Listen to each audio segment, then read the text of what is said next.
Yes, wonderful. Now I'd like to welcome you here, Adrian Daub, professor for literature science in Stanford and author of one very recommendable book. Thank you. This is the commercial part. What tech calls thinking. And it's about the history of a space of the valley that pretends as if it had no history. And that's a space where future is planned and thought of, and where many revolutionaries started as hippies. Some of them became neoliberal billionaires and also helped surveillance capitalism along the way. So welcome here today on this stage, physically in Berlin. Thank you very much. And I hope everyone can hear me too. It's a pleasure to be here. It's exciting to talk about this book here tonight with you. It's wonderful that you liked your book and that you appreciate it. Before we start, let's ask a question. You're a professor for comparative literature, and you looked at the German Romantics period, and a professor for German literature. So why did you go to the Silicon Valley and thought about tech narratives? Well, from a point of view of my personal history, I can't give you a clear answer, because it was an accident that I came to the Bay Area. In 2008, I arrived at California. I got a job at Stanford, and I joked that I was the only one who came because of Hölderlin to the Valley in that year. But that was the year when, at least in the United States, I'm not perfectly sure about it, that the Valley became really the space where the future of capitalism, the future of technology. Technology was established before, but that was the space where capitalism still had a future. That was the year that that happened. I moved there from New York, and in my memory, and I claim, I believe that the day I got to San Francisco, I got the New York Times when I flight, and it read that Bear Stearns had collapsed.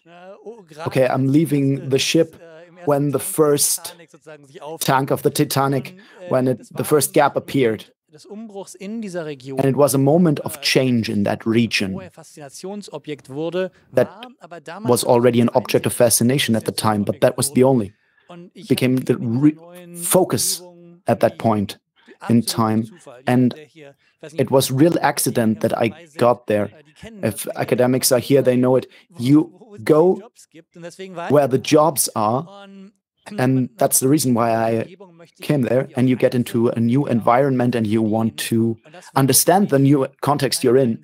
And that became for me an important project, truly an obsession. But at the same time, it was a moment where the whole world tried to get something new from this established tech space, to speak out a bit more. And I've told myself stories explaining how this place works and understand the logic behind it. And then I had the narrative, I learned the narrative of people who moved with me there. Now let's talk about the narratives in your book. You talk about the myth that's based on accounts that are older and that are told again and again and regrouped. I start with the first narrative because one of the authors that's in the Valley history is Ayn Rand, and she was an American bestseller author, a Russian immigrant. For those who didn't know it, she had a radical liberal thesis that she launched, that any kind of state intervention and taxes, she said, is illegitimate, and she saw it as a form of control. And in the many of the people she saw in companies and in politics, she saw people, the geniuses, geniuses are impeded by this society, and a cult of genius is what she started. And you critically look at that particular point of view, and you can talk about the result of this genius cult that was established with her. Exactly. We think about figures such as, I have to talk about him, like Elon Musk. There's a genius cult around him that's palpable. Some romanticism is still attached to it, but it comes from Ayn Rand directly. Because there are billion-dollar companies that are treated as pieces of art. It's an allergy against everything that's collective. So these companies, nobody builds something alone. Not a single person can do this. But this focusing on the single genius creators is exactly that. And on the one hand, I felt the consequences of this. I could see them, because I can't say if it's the same in Germany, but the way of value creation in Silicon Valley depended on whether you have the feeling that this person really is part of the value and contributes to the value of the company.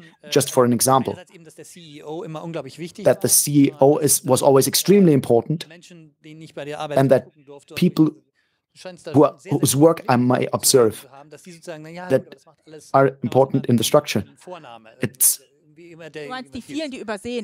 You mean the many people who are overlooked in that process. Exactly. But it goes beyond that. That it's always focused, it's always centered, that the code is more important than everything else. And that you say everything else is secondary. And there's a famous saying. I'm not saying who it refers to, I'm not sure whether I may. And the statement is, do we need a press department? A good product should sell on its own. That was the idea. So the fascination of the person. And everybody should see, like a Mona Lisa. It's a product of genius. And everybody thought, who looked at it, no, it's a product. You have to market it. And this aesthetic marks everything.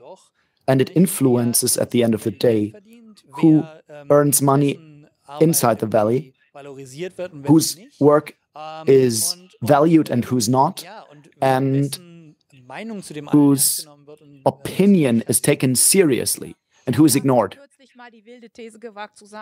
I stated a thesis of which I'm convinced, that the age of the lonesome hero is dead, hopefully, because the problems are way too complex that a lone wolf can solve them. Some heroes. Well, except for Elizabeth Holmes. Well, if the age of the lonesome hero is over, then Elon Musk is about burying it. It's a moment in time where I'd say, I should add, that my book is a prognosis of the valley. And while I was writing it, I found that something is changing. One of these changes was that these figures, when I started writing the book, from my students, were still admired, greatly admired. I want to be like that person. And now they are much more critical. So you advised them to be more critical.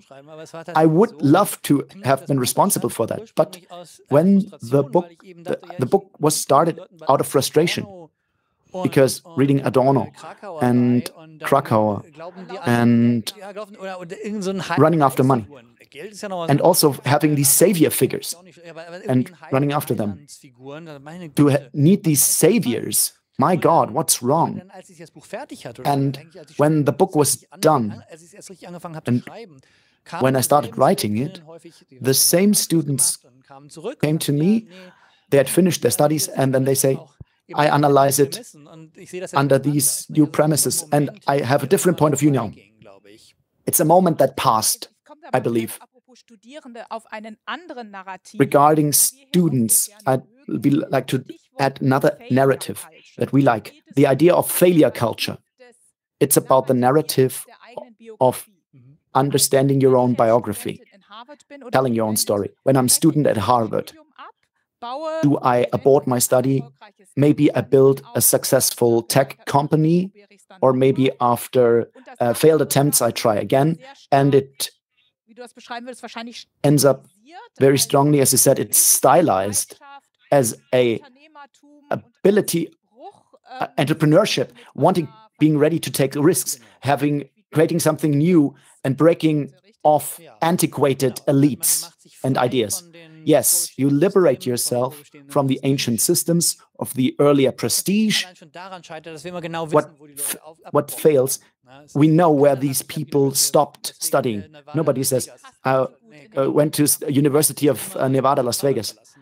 No, it's always, I left Harvard. Harvard is always still part of their biographies. So the old elite is still known, but you put a great distance between them and you. And the other point is, I like this narrative. I like this story. Me too. I think it's very difficult. It's a beautiful narrative that failing at one thing does not need to be final. It may not be final. And there is an excellent speech of Mark Zuckerberg where he talks about this. I could only do this because I was privileged. And so he characterized it well. Yes, he says it should be made universally possible. But in my more European moments, I'd state that technologies are out there that take away the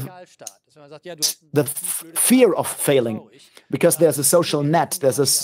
We help you get back on your feet. That's not something Mark Zuckerberg means, because the social state as a technology is an interesting thought. I know what you want to say.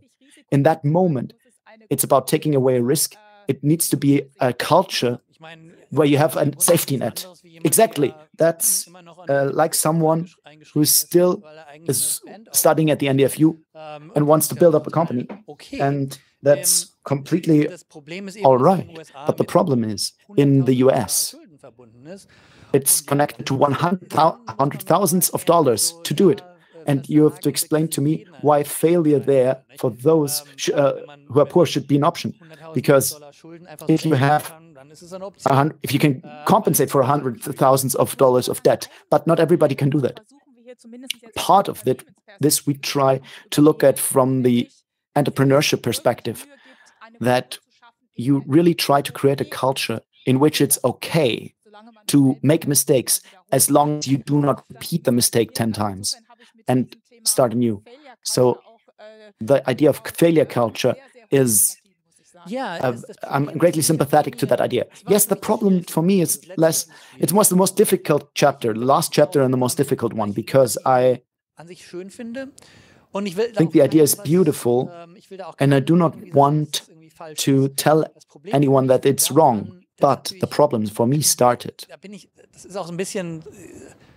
And that's the book of an older, youth-obsessed, aging person. Because now you're joking. No, it's true. I was 25, and there were many 25 years, and they told me how much they failed. Yes, of course. Of course, we can all fail at the age of 25. Later in life, failing is much, much harder. It's true. If failure also starts to have biological reasons, age-related reasons, it can happen to 20-year-old as well. There were people who said, with 23, I founded a company, then it went bankrupt when I was 24. I went through horrible times. Yes, okay, yeah. That was, for example, Google institutionalized this failure culture. That friends of mine that are older, they were truly nerved unnerved by this. With 22, all 23-year-olds, nothing against 23-year-old people. They're amazing people, but the feeling was they carry something to the market that is to them not really palpable or real. Many of those, depending on their experience, were not yet real.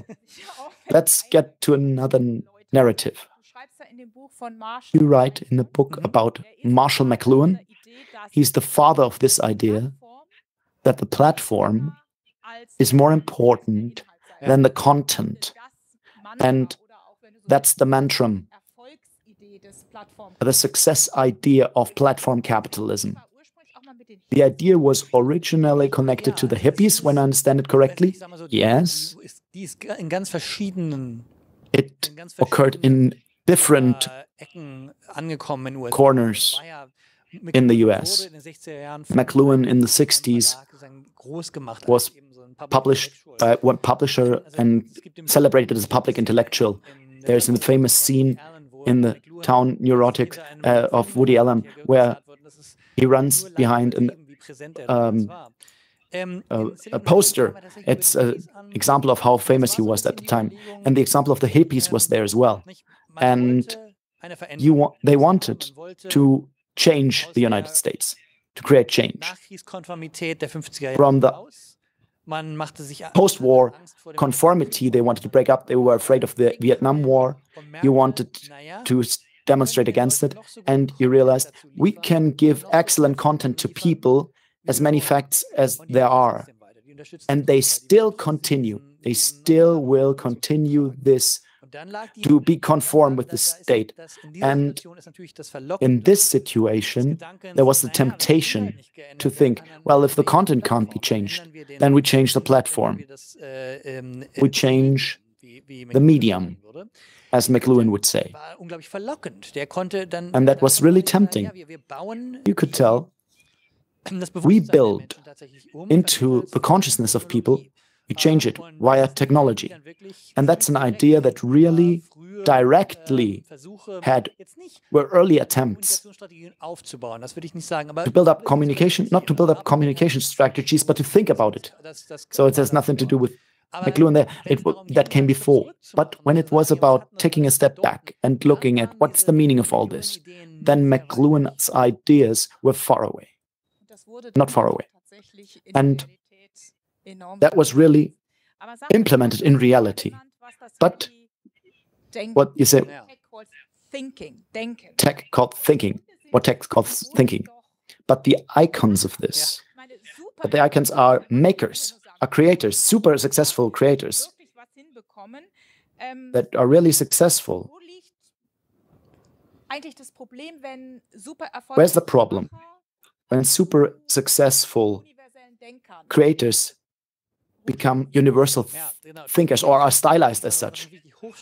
I think being stylized as such, it's not a criticism of these people.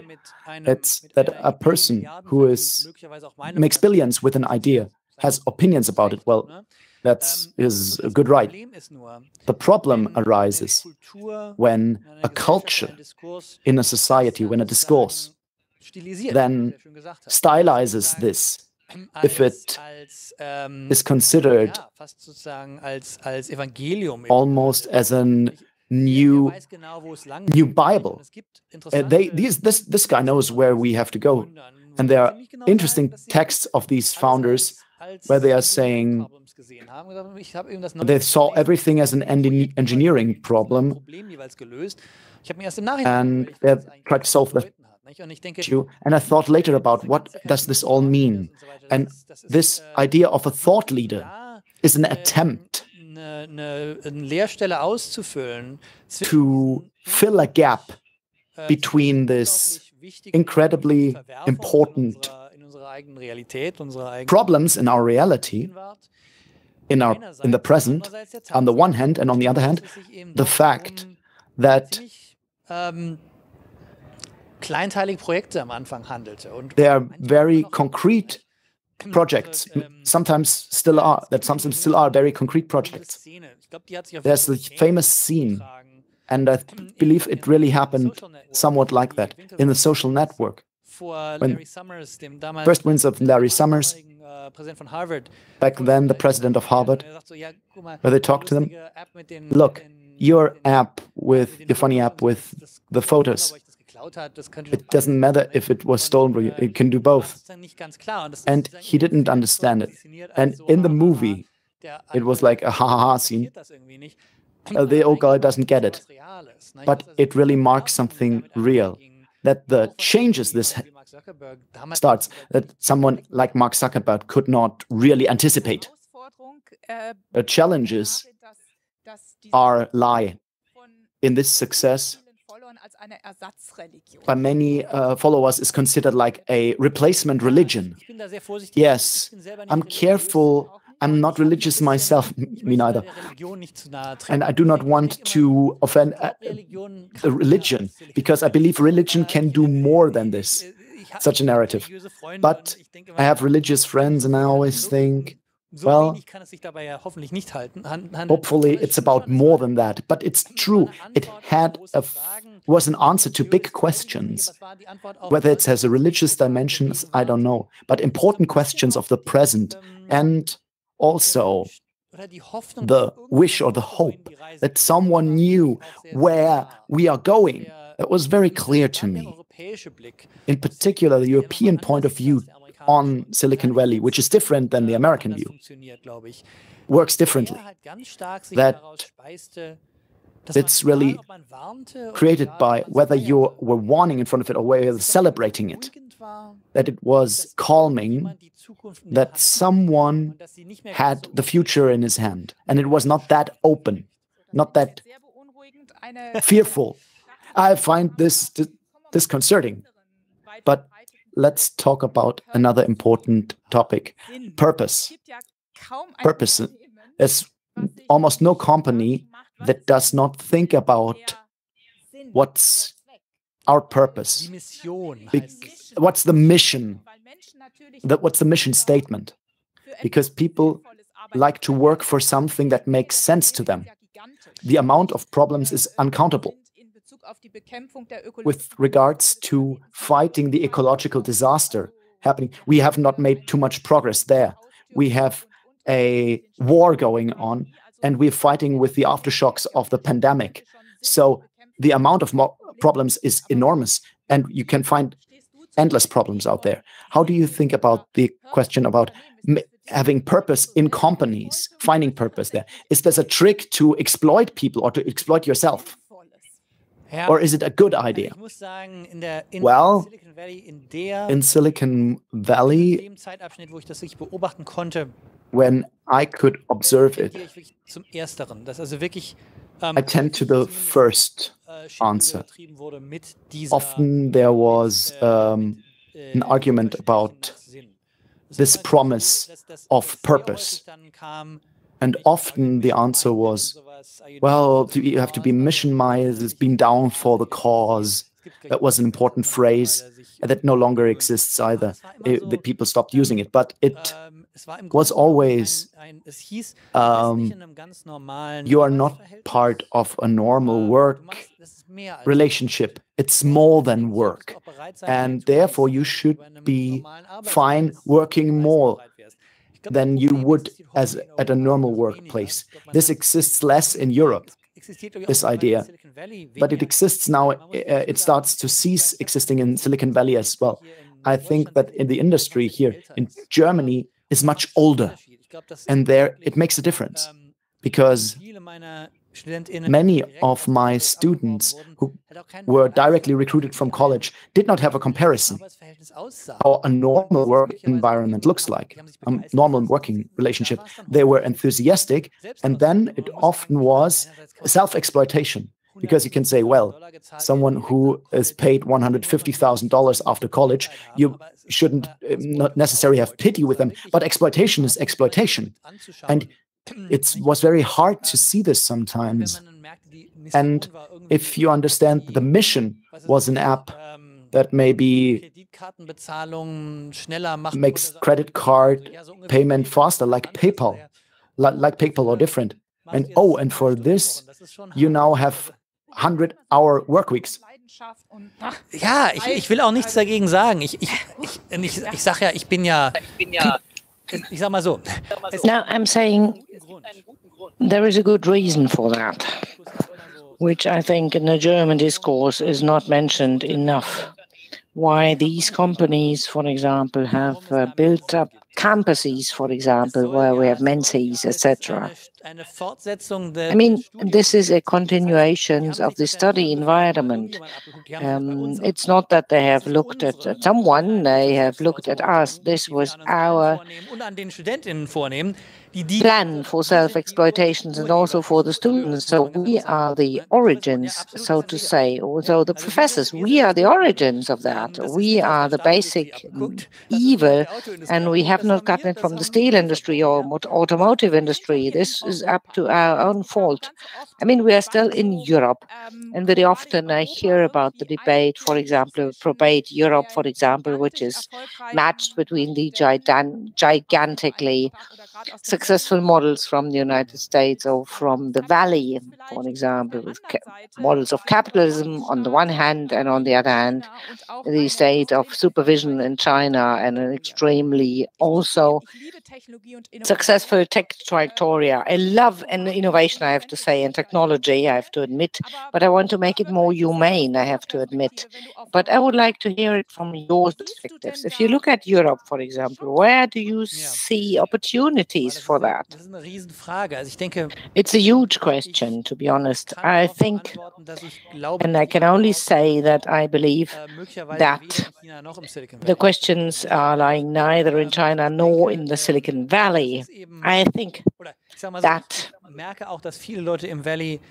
feel also that many people in the Valley are looking at Europe, for example, when we talk about human-centered technologies, for example, particularly because there are other regulations, other regulatory environments and discourses. Discourse is, or at least has been, more critical, so to say, and that we have a counterwind, which is good for a company, so to say, and then they are not as great as told as great as they are, for example, and also the Democrats and the Republicans, for example, they don't want to speak about their president, so to say. So I think the European way might perhaps be one of small-scale way, away from the big myths, so to say, and to have multiple narratives, so to say. So I would like, if you allow me to intervene with a look to Europe, for example, I mean, to solve a problem. If I look at us, for example, here in Europe, we have a situation here, to be honest, that this horrible war is overshadowing all the other crises that we have that unfortunately have not stopped to exist, like the ecological destruction of the planet, the late consequences of the pandemic, inflation, poverty, for example, all the things that we are seeing at the moment. As a techie, and if I might be able to out myself, I don't think that all these technologies are going to create peace in the world. This is something that only we, the people, we, mankind and womankind, humanity, can do. And they are not going to stop us to further destroy our planet. That's also where technologies are not going to help us. But I honestly believe that mainly digital technologies can make a contribution to better address the problems. I mean, you all saw it in these hard times. They helped us to stay connected, for example, and we all felt that the mobile and hybrid work, for example, that it reduced general traffic jams, which had been a problem, that we needed less fertilizers, for example, that we can do more with smart grids. But only under one preconditions can we do more, that we are really ready to say, for what do we want to use technology? And as a physician, I have such a perhaps crazy dream, or I don't know whether I shall call it a dream or a vision or an idea, for example. It reminds me what you call the Hippocratic swear, for example. If I go to a surgeon, I want two things. First, I want to know that he or she really knows how to do my surgery, and I also want to make sure that he or she is not going to give me an artificial hip joint because it's simply economical. And for all of you who are not business people but techies, this really is a Hippocratic oath, for example. I don't want to do anything which does do anything bad to people. And I don't know whether we need this discourse in society to see what's happening. And this is my hope, that this Hippocratic oath, for example, is being taken seriously concerning technology in Europe in the times of diversity and technology, where we have hundreds of thousands of heroes, so to say. And to make sure that not only one people is saying what's going to happen. That's my hope, my utopia, that we are going to have many narratives and many solutions who will help us to get out of the muddy waters, as my daughter would say, to go inside something better where we have been before. I'm absolutely with you. Yes. I mean, the solutionism of Silicon Valley also, particularly in the past years, have met its frontiers, for example, and it's come to its limits because there were also some bad ideas that we had to follow. And many companies, for example, that you know best, did least to improve things. And they did not make it to the cover of any famous magazine, for example. They are just working and they do their thing and they do it right, but they don't make it to any cover. And it's not the people who do gigafactories, for example. And on the other hand, I think there is a lot of pressure on these companies and a lot of pressure that comes from their own rows, for example, and say, hey, this is not what we have built that for. And there was a small startup, for example, who did some social media aggregation. And then it was Erdogan, for example, and tweets came from, and they said, now we're going to close our business. So we come back to a democratic world. At the end of the day, there are some individuals who are against it. And that's a good thing about the sector, when the people also see alternatives, where the people say, okay, I'm going to stop here because this is bad and I'm going to find something else.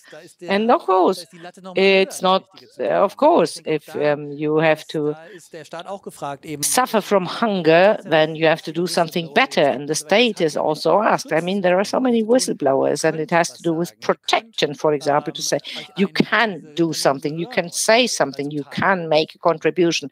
The companies are going to listen to you. Technically speaking, no, they won't. But socially, you are part of it.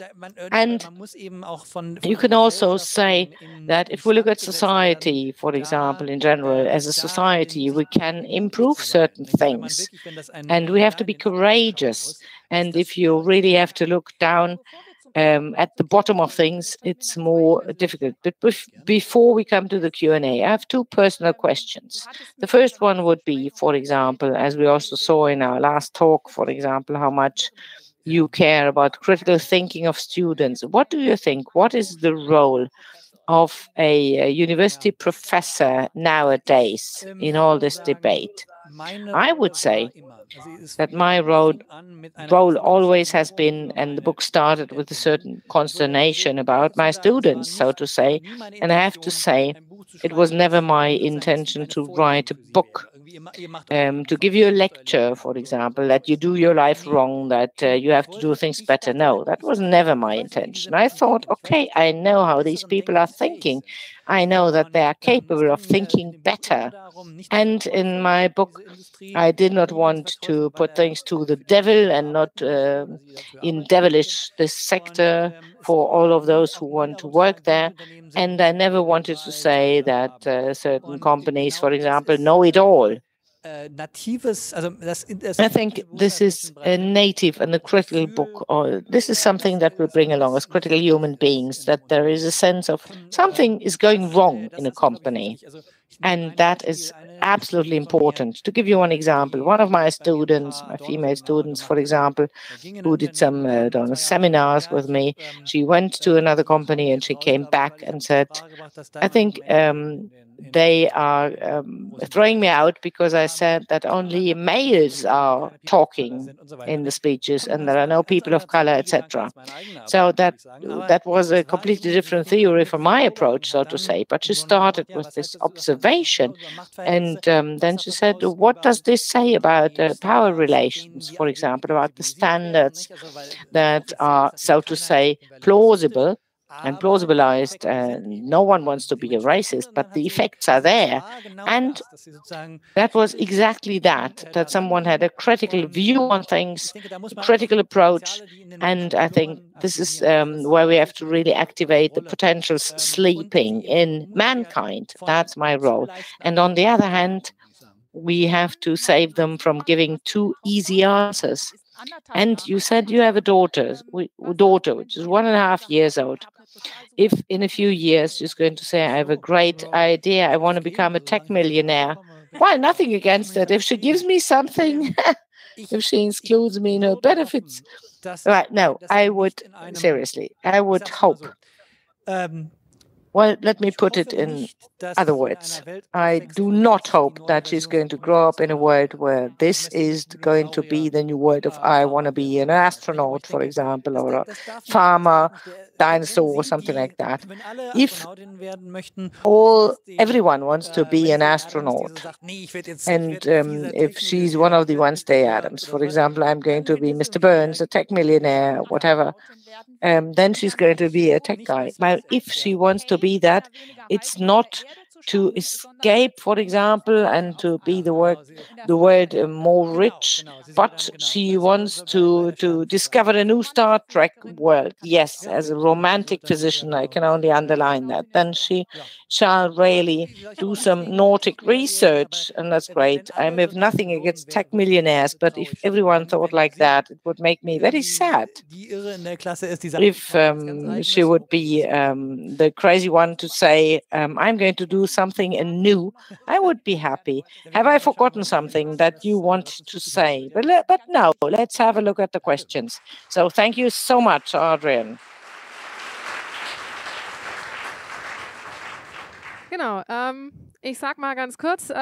Okay, let me just say very briefly, you can ask your questions. Please raise your hands that someone is going to pass by with a microphone. I can't really see from the stage. Yes, we have one person raising her hand. Yes, if you please come around, we'll be happy to answer your question. Ja, erstmal vielen Dank für. Well, first of all, thank you so much for this very vivid talk that we were able to listen to. This afternoon, I listened into a lecture when it was about the narrative of Web 3. And there was a question, and I never thought about it. If you are very skeptical to all of that, or if you demand, for example, that you have to have a very high approach, a high level of demand, you meet problems very quickly with basic research, which is made harder because many things that you try out, for example, in their effectiveness or how things are used, you don't know at the very beginning. How does this match? Gerne, ja. I think the problems that have been talked about, in my opinion, they came up when certain economic models have been overboarded. For example, mainly like search engine, for example. At the beginning, we did not talk about if we have a surplus to monetize the surplus and to try to make a profile of how to use surpluses. It was economization and monetization that brought up the problem.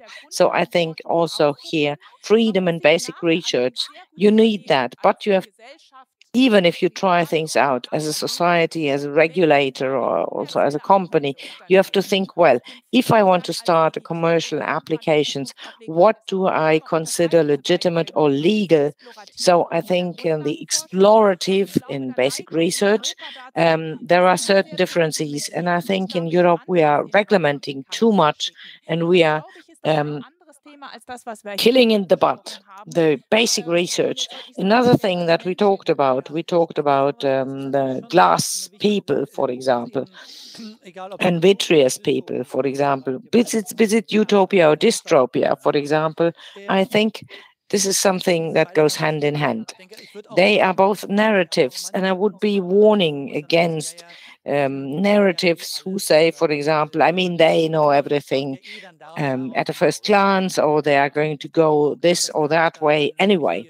So I think that is a danger, for example, and that many things have to be discussed. And it's made by mankind. It's men and women who apply technology, and therefore I think whether it's utopia or dystopia, for example, it would not be bad to do less narrative. I mean, of course, I understand it that in technology, for example, you want to get a support, and many people look at the narrative. What is that going to do now or in the future? But nevertheless, I think here society also needs to get a certain coolness, to be cool against developments, to make sure that we don't either run away from things or admit everything. And I think it also depends a lot on the fact, if I take a group of techies, of software engineers, for example, who would not be back to have some ethical basic knowledge. On the other hand, as you said, you also talked a lot with techies to understand them as working in human sciences, for example. So I think we need a better networking between the disciplines to understand earlier what's happening. But I think that basic research should not be killed in the bud. Let me have another look at the audience. Yes, 2 people more are raising their hands, and then we're going to pass the microphone to the back. Sneemat, you had this wonderful example, for example, of the Hippocratic Oath, for example, and I love that a lot. You compared it to a doctor who does not only want to make money, but he has to look at the patient, and he does not want to build in an artificial hip that the patient doesn't need. So I think this metaphor of the body is very nice. What does this mean for companies generally, or tech companies in particular, like Telekom, for example? You said, we don't want to do anything bad. But there are certain areas where we can say, for example, what does Erdogan do with our modules? We would say that this is ethically not acceptable. But as Ms. Meyer-Goebel said this morning, when she talked about the SUVs, for example, she said this, I don't want to talk bad about them, but the demand is there and the profit margin is there. So the market demands for SUVs. They want to have it. And now the companies should say or ask whether people really need it. It's a bit like the artificial hip joint that you don't really need, but the company said, we are making money with them, so we are going to implant them. So what about the telecom, for example? What about this gray zone, for example, that you might perhaps not need in a better world, that they make profit or benefit? So what I said before, and what I meant with the Hippocratic Oath, for example, without translating it into a business perspectives, I believe that companies in themselves, they are no moral apostles, for example, but if they want to be successful in the long run as companies, as CEOs, for example, or board members, they have to think about the takeover interests and not only shareholder value interests. Of course, this also includes, anyway, customers, existing and future customers, and also a good judgment to say what is going to be or become important in the future. This is changing. 15 years ago, for example, I was pregnant and people were smoking beside a pregnant woman. But nowadays, this is a no-go. Then the own employees that have to be treated well, for example, and also what the crisis has shown, that they have to think across the whole ecosystem, the whole supply chain, or the companies who think, for example, that they can squeeze out margin from all the suppliers. I think there I see big, big difficulties, so to say, without giving any examples. Then the shareholders, of course, you are not going to remain CEO. I think if you don't really meet the expectations of the people who really bring in the money, there are also pension funds, for example, and the companies have to look at the context in society. The companies that have decided where they want to work. In Deutsche Telekom, the core business is in Germany, Europe, and the United States. So I think you have to bear in mind these different people and stakeholders. You have to bear them in mind, and you also have to admit that there might be conflicts of interest. So you don't have a one-fits-all solution, and then it's all good. So if we look at Telekom, what we do and what we don't do, I think in our product development, we have a privacy and security by design. This is where we are working on, and we work together with many external companies, and we are discussing also with civil society to further improve, because I would never say everything that we do is great. And for example, if you have a radio hole, for example, and they are not great, I would be happy if they go away. But if we look at security by design and privacy by design, for example, I think we have certain basics and guidelines that each and everyone in product development has to respect. And this also applies to algorithms. One of the guidelines for dealing with algorithms, for example, is that in the end, there is one person who is going to be finally responsible and accountable, and no one can say, oh, I don't know what about the result. It was the algorithm or it was AI. No, it's up to one person who is finally accountable. Or from a customer perspective, for example, it becomes very clear whether I talk to a chatbot or a person. And if I don't want to talk to a chatbot, I have to have the opportunity as a person to say, I want to talk to another person. So with all the trainings and guidelines, this is something we have to include, and we have to improve time and again.